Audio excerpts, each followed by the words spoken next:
Hi, this is Patrick Conroy, and we're going to be covering Chapter 10, Family Law, in two different presentations.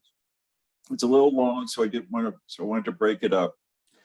We'll talk about this one where we really talk about marriage, divorce. The next one will be about custody and child care.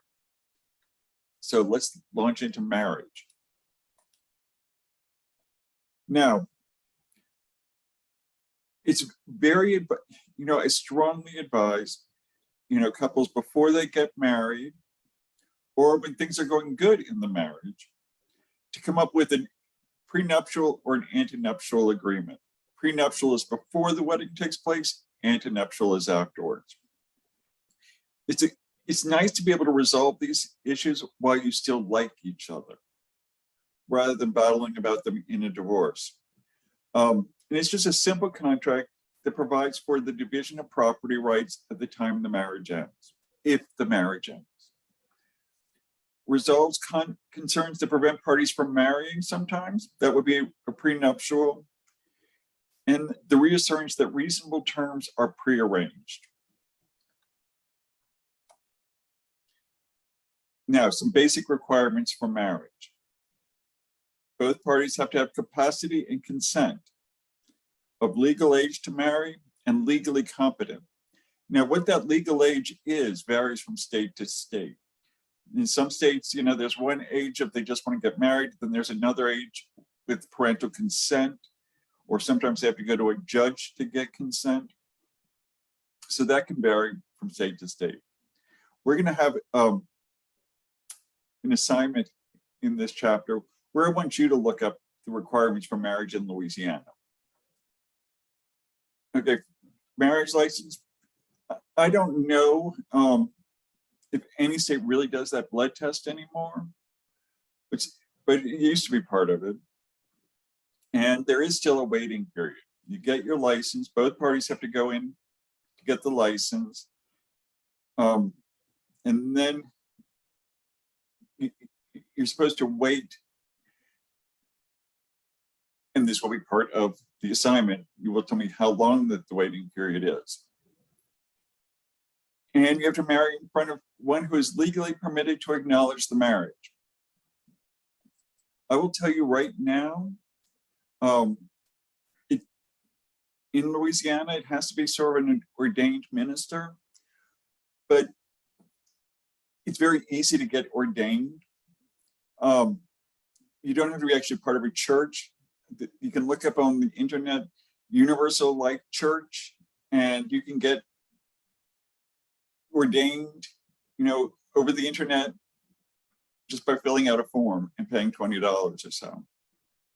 Then you have to take that to City Hall, or you mail it to City Hall and get registered to be able to officiate marriages. I did it. It's very easy. I've married friends to each other. An annulment is a judicial declaration stating marriage never happened. Usually that's because the legal requirements were not met. Often it's because maybe one person was out of their mind, so they lacked capacity. Maybe you were drunk in Vegas, or whatever Britney Spears was when she did her first marriage. Now, this is not the same as a religious annulment. That's a religious process. It doesn't really have a legal bearing, but it does, conform to the rules of that church. One common requirement, reason marriage declares invalid, must have existed at time both parties entered into the marriage. And usually, this is something that happens really quickly. Married, a day or two later, they get it annulled.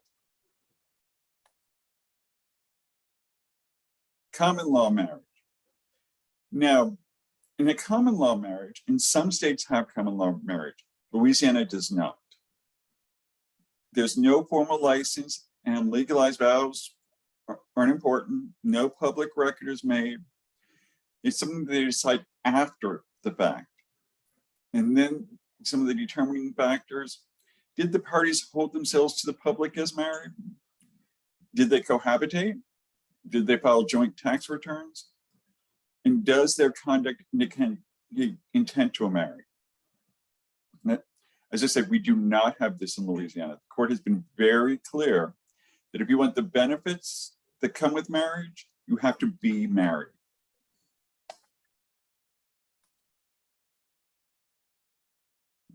In the marriage relationship, both parties have a legal responsibility to aid and financially support each other.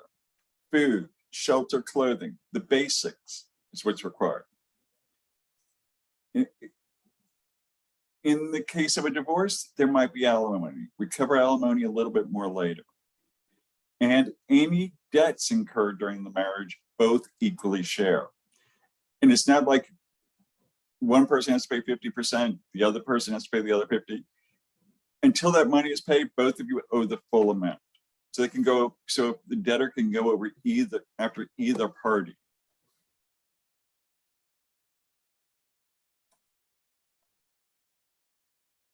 Effects of tort and criminal law on domestic relationships.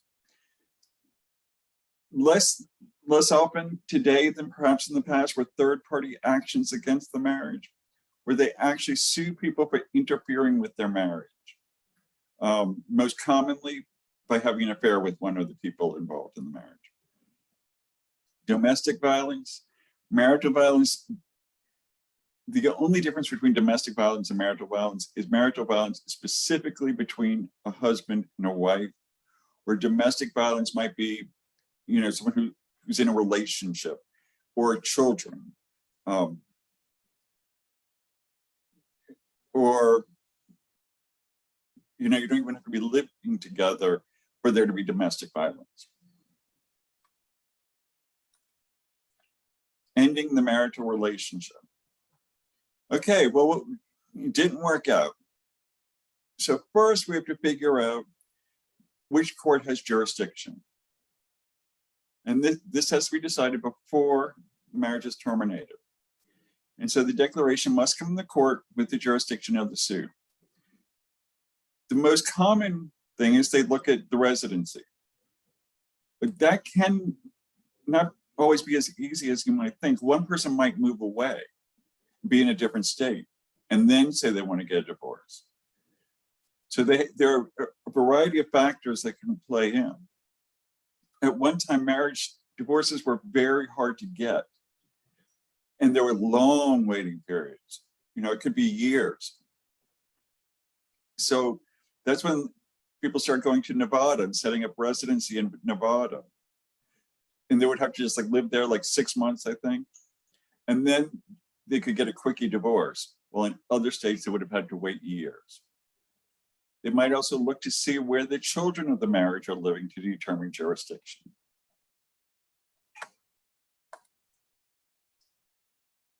Now, ending the marital relationship. It used to be that there were very specific grounds for divorce. And if the reason for the divorce wasn't one of those things, you could not get a divorce. Habitual drunkenness or drug abuse, adultery, physical cruelty, mental cruelty, abandonment, insanity. One of the ones that used to be there, that's in a lot of states, is incarceration. Now, we have more what are called no-fault divorce. Partly because we realize, the courts and society realizes that before those things happen, often the marriage is already ended. It's already beyond repair before the adultery occurs. And they also found that people would actually feel they needed to lie and to get a divorce from somebody. And then you'd have to bring in witnesses to prove the adultery. It was just messy. In many states now, the only option is a no-fault divorce. In Louisiana, you can get divorced on grounds or no fault. The no fault, I believe, has a longer waiting period.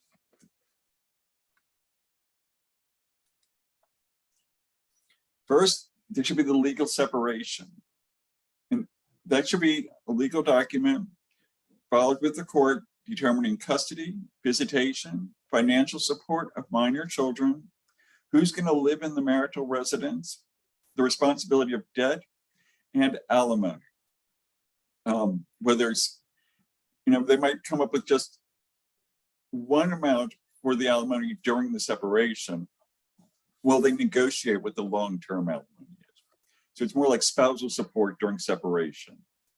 I would not have used the word alimony. What this does also, once this is filed with the court, you are no longer responsible for any debts your partner may incur from that point on. So that's very important.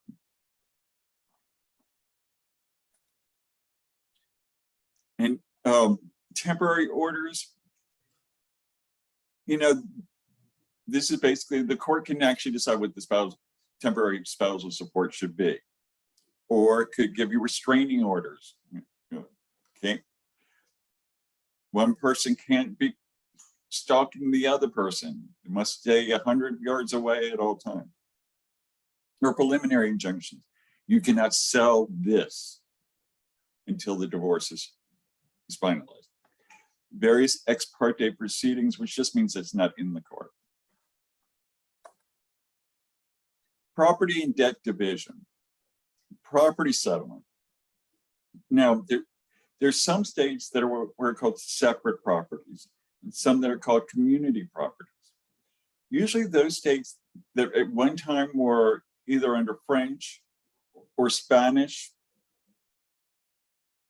control have community property. The ones that were just always British, those are more likely to have separate property.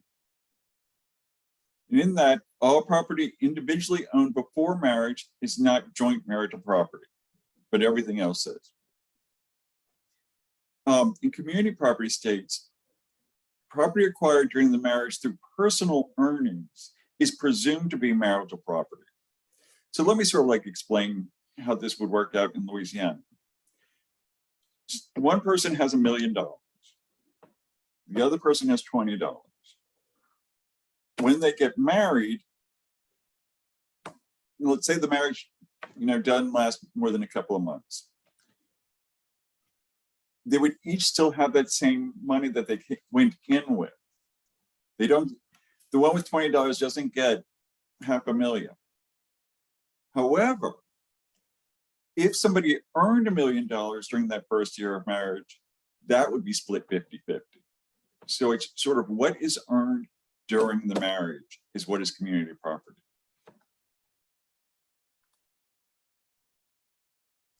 And this can include things like pensions or employee benefit programs. So even though, say you were married for 35 years and you're still working, you haven't retired yet, but you've been paying into a pension fund or retirement or an employee benefits program. When you start to draw money out, the ex-spouse may have a claim to some portion of that. It can be very difficult to determine an equitable share.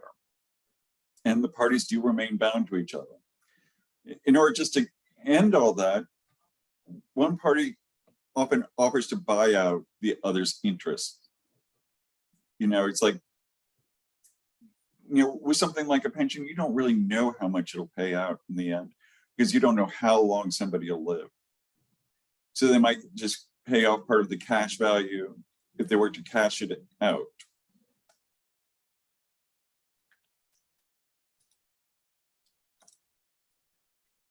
Marital debts, same with property.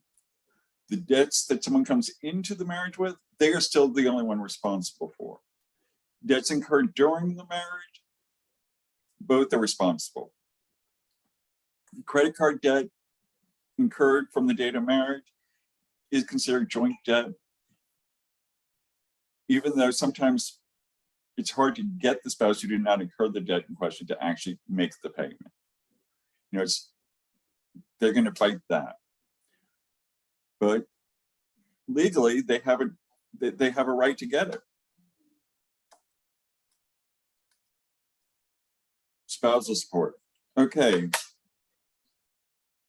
Back in the 50s, 60s, and 70s, it was very hard for women to have a good career. There were many fields that were just closed to them. That's no longer the case. And so alimony has sort of like moved back and is increasingly rare. Now, if for one reason or another, the ex-spouse can't get sufficient employment because they haven't worked for years, or that they are disabled, there's something that prevents them from working, then there might be alimony in that case. And they do look at the length of the marriage when they decide how much alimony somebody should get. Someone who was married for 6 months is not the same as somebody who was married for 15 years. 10 years is often the point where they decide to award alimony. Often the alimony will be conditional on the person improving their job skills so they can get a job. And so it's meant as a short-term maintenance, and to make sure that their reasonable needs are met, and the time to enter back into the workforce. Non-traditional marital relationships. They don't have the, elsewhere where they do recognize it, or where people have just been living together for a long time. Marvin v. Marvin was a case of a Hollywood actor and his girlfriend who lived together for like 20 years. And then it didn't work out, and she wanted to claim some property rights and alimony. In Louisiana, the ruling case is Schwegman versus Schwegman. Schwegman used to own a large chain of grocery stores. He had a long time live-in love interest that, he changed her name. They never legally got married, but they presented themselves as husband and wife. And then he died, and she wanted to claim some of his property as community property. And the courts were very firm. If you want the benefits of marriage, you have to be married. Okay, so that wraps up the first part. We'll go ahead and close this and open up the second part, and it'll be a separate video.